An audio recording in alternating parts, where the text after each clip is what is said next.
My name is Mehul. I'm co-founder and CEO of FloCareer. And let me just start, with responding to the questions that I'm seeing here on the group. So I see the question here from Amrita around, I'm a housewife and a new mom. How can I start a part-time job? So the good part is that the economy is very much active in India now. Uh, this is the economy where you don't have to work full time. You can work part time or as a freelancer. Uh, and depending on your background, you can always find such opportunities. So there are websites like freelancer.com. There are also our own website, FloCareer. Uh, we provide opportunity to a lot of people to work as a freelancer, to conduct interviews. So if you have relevant experience in any field, you can reach out to us. You can go to freelancer.com, and these are the kind of companies which will provide you a lot of opportunities to work from home at your own convenient time, and have that flexibility.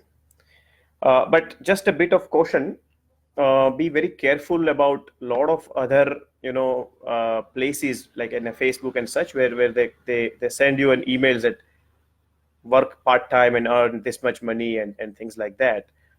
Don't fall for such things. Make sure you are going to an appropriate website and register as a part timer or as a freelancer. That will help you to find the opportunity that is appropriate for you.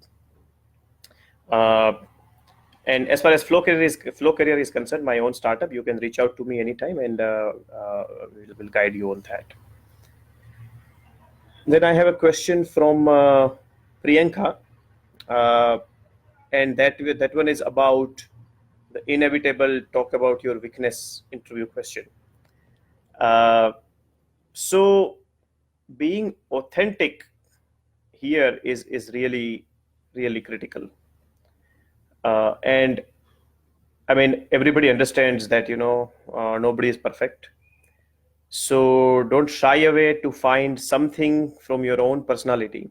Ask probably your best friends, you know, uh, because most of the time people are not even aware about their own weaknesses. If you are aware about your weaknesses, you're already half battle is already won. So you need to figure out which are the areas which you really require to strengthen, and have an authentic answer around it. There is a lot of material on the web also to figure this out. You just search these things, and then you will be able to find some of the areas. Like there are personality types, right? There are introvert versus extrovert. So if you are introvert, for example, you can say that, hey, by nature I'm introvert, but when it comes to the work, when it comes to the professionalism, I always try to make sure that I go an extra mile, and reach out to other colleagues and other people in my team or across the team and things like that. So look at your own personality type, be authentic, and give an honest answer, and you will stand out. So that's one of the ways to answer that question. Also, search on the Google about difficult interview questions, and you will come across a lot of such questions, and you can prepare for those in advance. Okay, so one of the questions that I'm already seeing a lot is around a typical, funnel. How many applicants are there on? Uh, how many applicants are there for a given job posts? How do you differentiate yourself compared to, all other applications out there, right?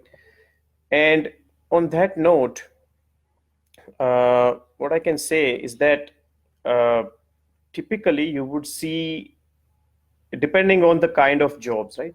Always the niche jobs, you have less number of applicants.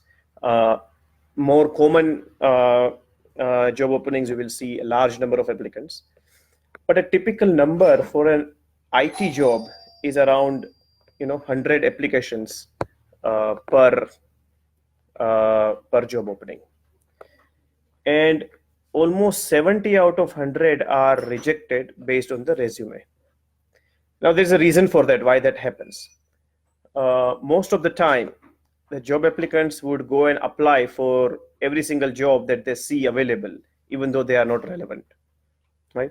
So the first thing to do is to make sure that you only apply for the jobs which are more relevant to you. Let me give you a specific example. Let's say you are a Python developer and you are relatively a fresher, and you, let's say you have a 6 months of experience or 1 year of experience under your belt, and the job description clearly says 3 to 7 years of experience.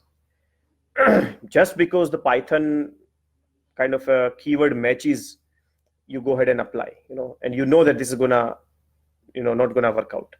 But if you still believe that for some reason you would like to still apply, then put that reason in your resume itself. In your resume, there is an objective section at the very top. Now, in that section, instead of just keeping it empty, or keeping it, copying it from a typical standard description, you make sure that you put these specific reasons that, hey, I understand that this opening requires a 3 years of experience, but because of my academic experience plus 1 year of experience that I have under my belt, I feel confident that I can work for these. Highlight why you would like to go, why are you applying for this particular job opening, and that would help you to distinguish yourself at the very beginning. So somehow, showcasing why you are applying for this job, and instead of just clicking every single opportunity that you see on any website, would be the first way, of making sure that your resume at least goes to the table of the HR or the hiring team. That's number one. Number two, there is a concept called purple cow. So you go around, let's say you are going through a bus journey or you are driving around a car, you will see a lot of cows around, right? But you don't notice them unless, of course, they are a hurdle, in the traffic. But for some reason, if there is a cow colored purple, you will notice that because that's different. So in your own application, in your own resume, always make sure that you, in addition to resume, you are adding something else. For example, you can have a 1-minute pitch about yourself and you can put it on YouTube or whichever mechanism you find, and add that to your resume. At the beginning of the resume, you put that URL. Here is my 1-minute pitch. That helps a lot to the hiring company to have a look at your body language, your communication, and so on and so forth, and you will distinguish yourself. If you are into the programming jobs, make sure that you have a GitHub account, and all the programs that you are practicing at home, you upload those programs on your GitHub account. So that's how you are able to showcasing your abilities. On that note, at my startup FloCareer, we have an ability to get yourself pre-interviewed by an industry expert.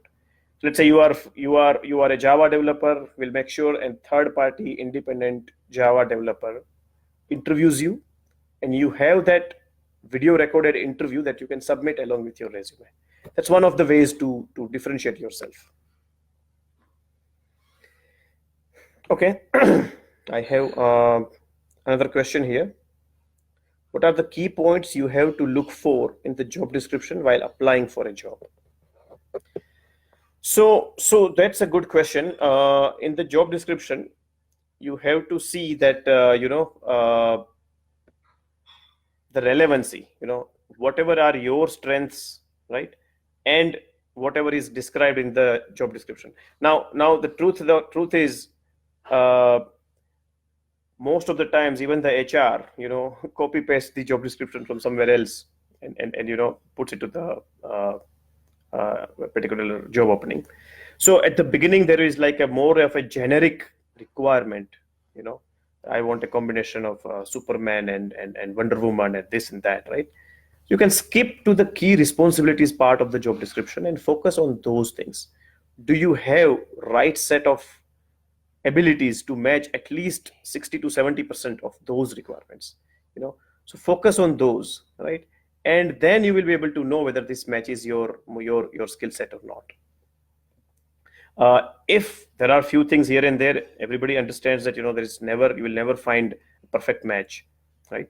So if there are some mismatches, it's okay, but 2 to 3 critical points must be covered, and then only you apply. Always consider the uh, quality over quantity. You don't have to apply to 100 places to get a job, but you need to apply to a small set of uh, available job openings, and find your dream job.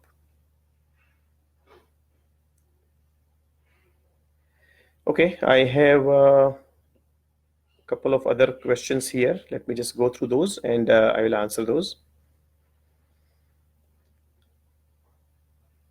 Should your answers in an interview be pertinent to the job or your previous work experience?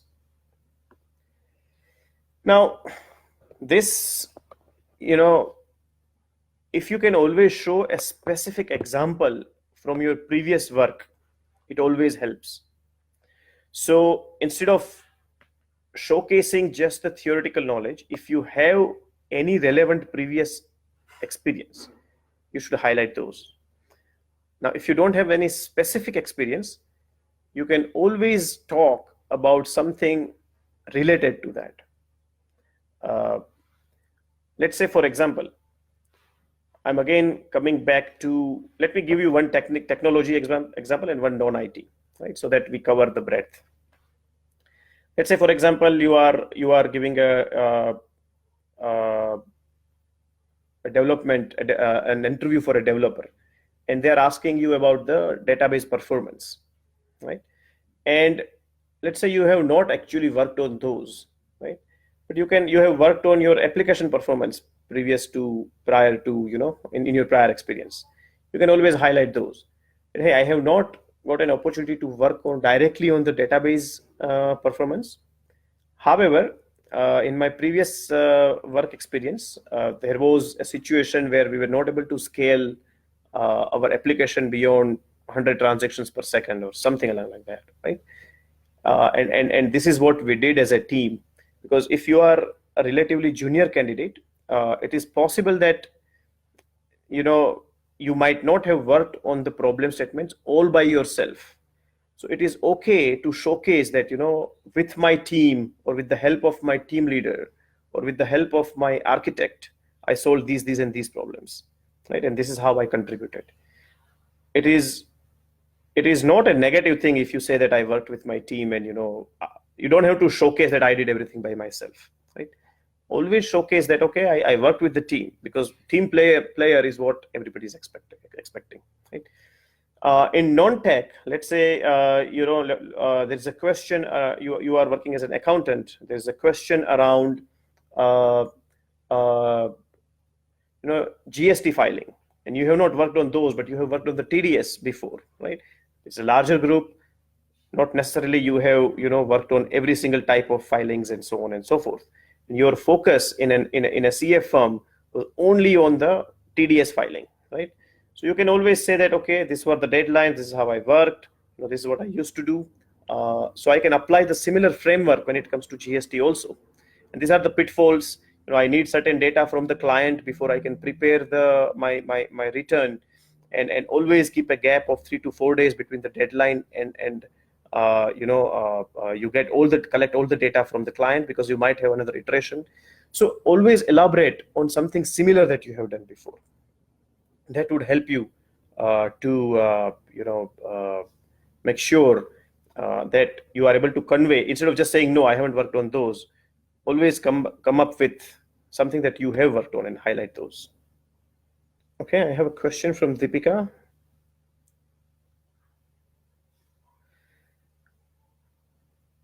She says that, how do you ensure that you get an interview call? I have applied for so many jobs, but not getting any response. Recruiter prefer to hire new joinees or someone who is coming through reference.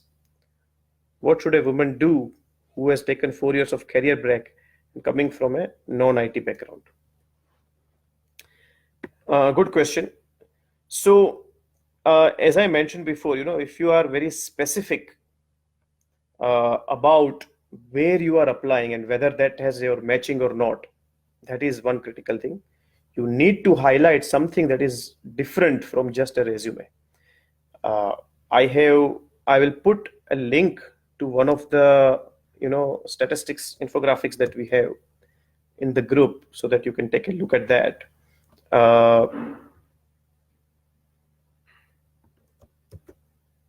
so as you can see in that link, uh, we have almost 70% rejection at the resume level itself.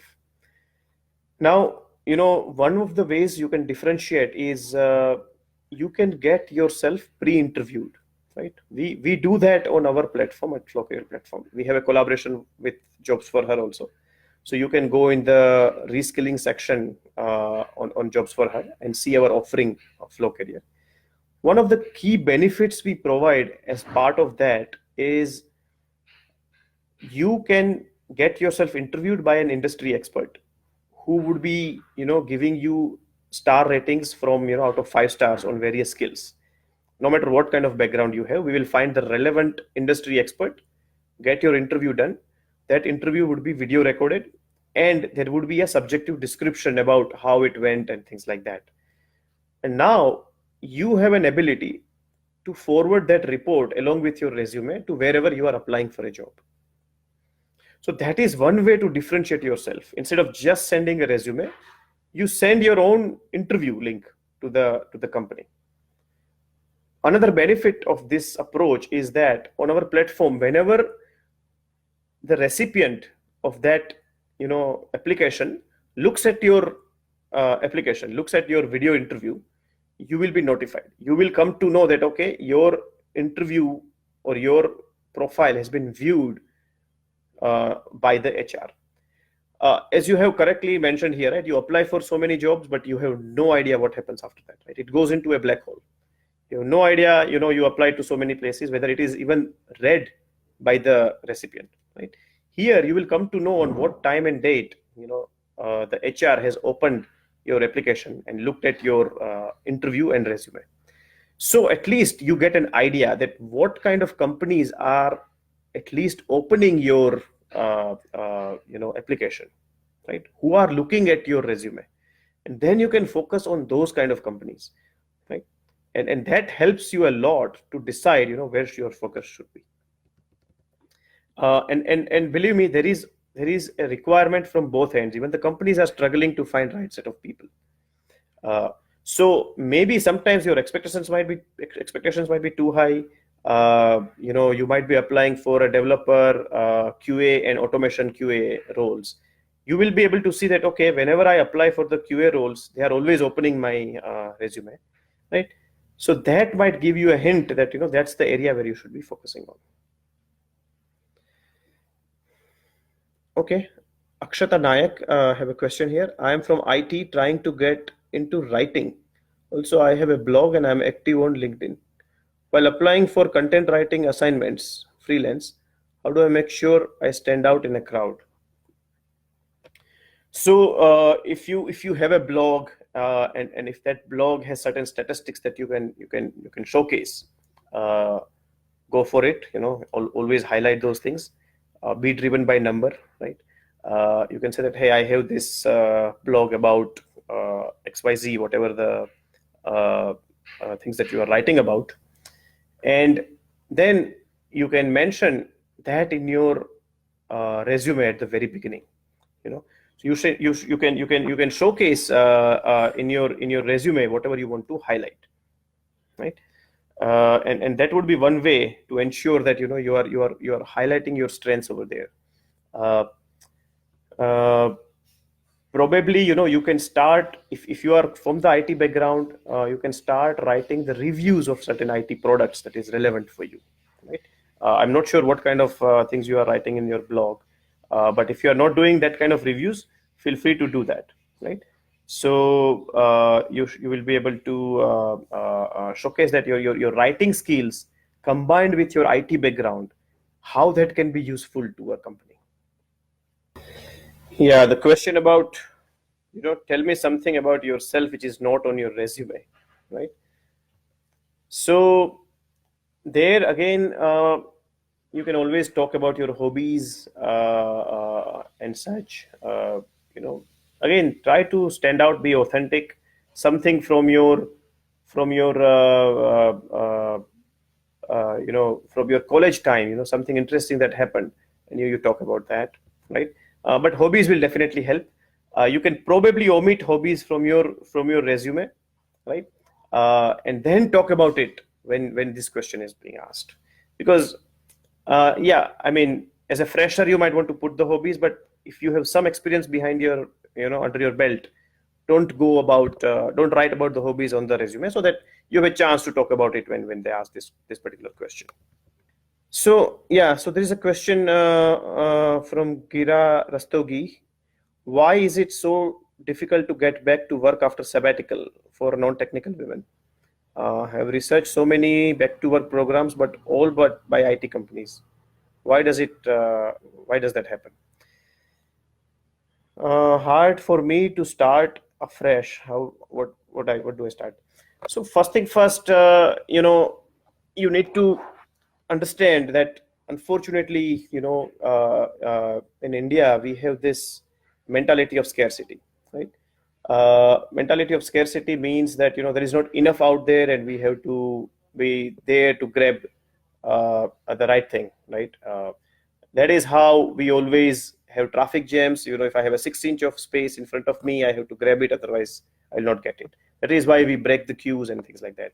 The same mentality reflects, unfortunately, even among employers, right? So the employers are saying that, okay, there are not good enough people, and I must go for the best of the best, which is matching all the basic requirements, all the require. As an example, you know I must have very precise previous work experience. They don't see whether the person has an ability to solve the problem, and that can be applied anywhere and everywhere. Instead, they go for a very, very specific match. That's one of the reasons. Also, when people think of the gap as a negative thing in India, for some reason there is still a stigma there, though slowly it is changing. And I'm glad that the platform like Jobs for Her is a catalyst to make that happen, right? So don't give up the hope. You have to stay positive on that, and keep approaching to various opportunities. If you can go through the referrals, that is the best.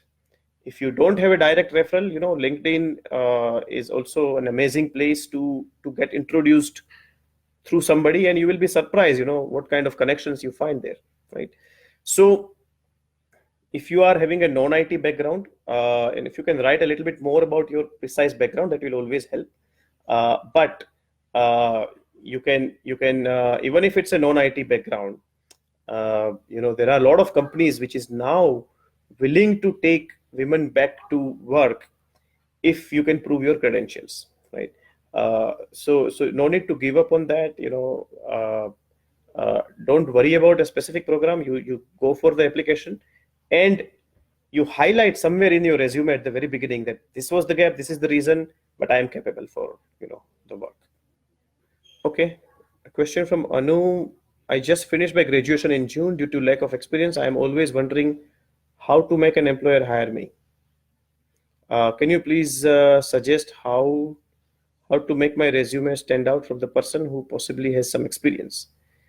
I want to switch fields, and I don't know how to make an employer understand the reason for my switch. So after graduation, if you have some gap, right, for whatever reason you are not able to get a job and you have some gap, uh, you need to figure out that you know is there an expectation mismatch, right? So you don't have the real real work experience under your belt. You might be applying for something which you might not have the exact skill set for those, right? How do you figure that out, right? How would you know what you don't know? Right. So having a good mentor would be a good idea. Again, from your relevant field where you are applying for the job, if you get yourself interviewed by an expert through our platform. That might be a one solid way, because if you ask your friends or your relatives, they would have some preconceived notions about you. They know you. uh, Here an independent third party will be able to judge your abilities, and also they will guide you, you know which kind of jobs you should apply for. That's number one. Number two, you always prepare yourself in your targeted job category. And when I say prepare yourself, just don't do some courses. Produce yourself something. If you are a programmer, write programs. If you are a content writer, write some content. There is a difference between a producer and a consumer. 90% of the time, 90% of the people are consumers of content. You will watch a video that is published by somebody else on YouTube. You will read your WhatsApp and Facebook and LinkedIn, and whatever the content that is being thrown at you, you just consume. Instead, if you become a producer, right, in whatever the relevant field that you are working in, produce something and showcase that. That has the value. People will value that a lot, because that's what employers are looking for. You produce something for them, right? When you join the company, they will give you the task, and you become a producer. But hey, can you do that without anybody asking you? That's when you will be able to differentiate. Okay, so there is a follow-up question by Akshata about uh, writing the review of the products. It would be great if you can mention what kind of product reviews. Any pointers would help. Sure. So let's say, for example, pick any particular domain that you have a relatively good experience, or it's related to you. It can be as simple as smartphones. A lot of people are into smartphones, so if you can just write some reviews, you will have some kind of specific kind of phone. Your friends would be buying new type of phones. you know uh, you ask them to use it for a few hours, and then you write about those, and put your opinions. Okay, for a given pricing, these are the kind of features that a smartphone is providing. Is it worth it or not? you know or instead of saying it is worth it or not, might be very direct. It might not be such objective all the time. But you can compare maybe side by side a couple of things, and give your opinion. uh, you might take any other electronic product, such as, let's say, vacuum cleaner, as a random example, right? There's a Dyson vacuum cleaner, which helps a lot into for the allergies. So look for the problem around you. And from that you might come up with something always, right? Lot of women here in Jobs for Her are new moms, and when you are a new mom, you will also come across a lot of products. Uh, you know, uh, let's say, for example, the kids in getting cough and cold, and you have this vaporizers, right? Humidifiers. You can write a review about that. There are multiple type of humidifiers available in the market, and you yourself must have done a research, right? So put it on the paper. Write a few paragraphs on that, and you can describe your own journey. Hey, I came across these different kind of humidifiers, and I believe this is the best because it's easy to clean. It is blah blah blah, whatever are the parameters, right? As simple as thermometer, right? There are digital thermometers. There are like old-fashioned mercury-based thermometers, and so on. So the question is, how do you uh, choose what is the best for you? What are the pros and cons for each? Digital are easiest to measure, but sometimes the accuracy is not so good. Whatever are the those things, you can write about those. So yeah, Bhuvneshwari has a question about the present, how much the presentation and body language and personality development, etc., during the interview. So my personal opinion is that do not worry so much about that makes you conscious. You're at the minimal. Remember the fact that the companies also need good people as much as you need jobs. So as far as you are able to convey the message that you are a right fit for the job that they are looking for, right, to get it done, that's enough. All this depends on the, the kind of jobs also, right? If you are applying for an, air hostess, it's a different thing, but that is a very small category of jobs, right? So if you are working for any other, IT or non-IT jobs, which is kind of a more of a quote unquote back office, you don't have to worry so much on the body language and other things. Having said that, basic confidence should be there, right? There's a very good TED talk on that how to make sure, and it's not just to show off the presentation. It is truly internalizing it, right? Feeling really good, and being confident. Uh, I will probably later on after the live session here, I'll reply to your comment and put a link to the TED talk, which talks about this basic things. There were some very very simple rules to go through it. Just I remember one very quickly, so I'll go through that before I read other questions. Just making sure that you just like spread your hands above your head, and that will make you feel really good. If you see people who are a little stressed out and so on, they will try to like you know become like more contained by themselves. Just spread your hands and have a deep breath, relax, and don't worry about the body language and such things. You have a basic presentation, you should go professionally and all those things, some basic things, but spending too much of your mental energy on those is not worth it. Okay, during a career break internship of a few months, does it really help to get a job in some other company? Do they consider this an experience for their role? Uh, Let me just reread the question because I don't. During a career break internship. Okay. So you are having an internship during a break. There's nothing wrong about it. You can specify that it's an internship. It was an internship. You can always explain why you chose that. You had a break, and you were not quite ready for the full-time job yet. Meanwhile, an internship opportunity came along the way. So instead of just going 100% on a full-time job, internship, I had a limited exposure, and I was able to balance my work life better. You can always explain it like that, and again be authentic on it, and you should be fine.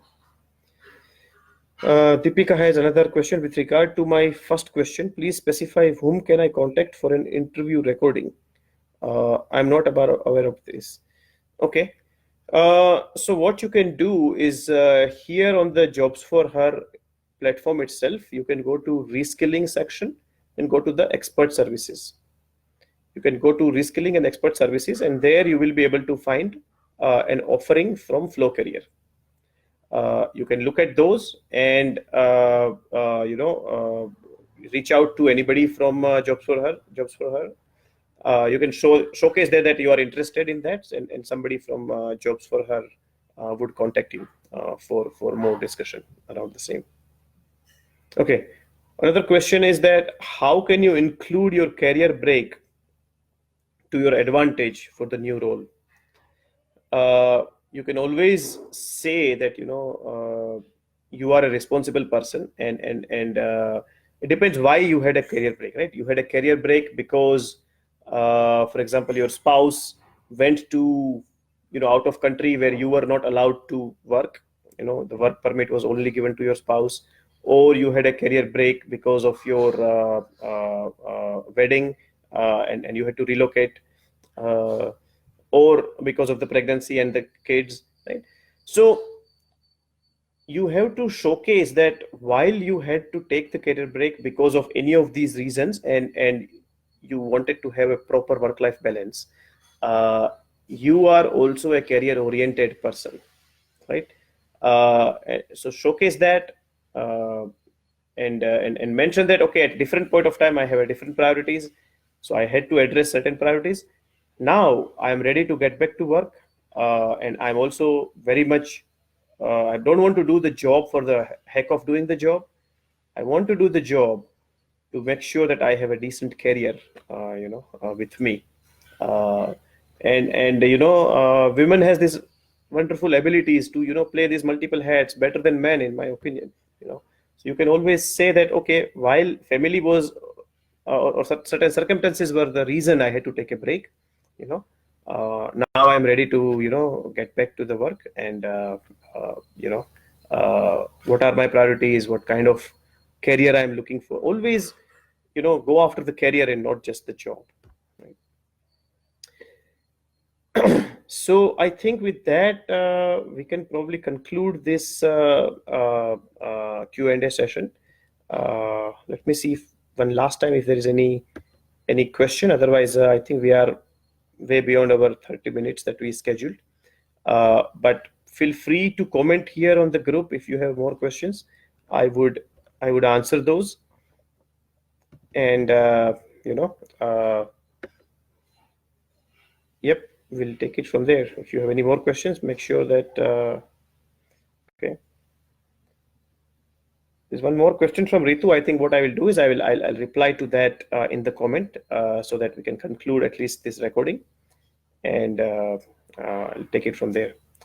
Thanks a lot. Good luck to you all, and stay positive, and definitely remember that the companies need you as much as you need a job. Thanks.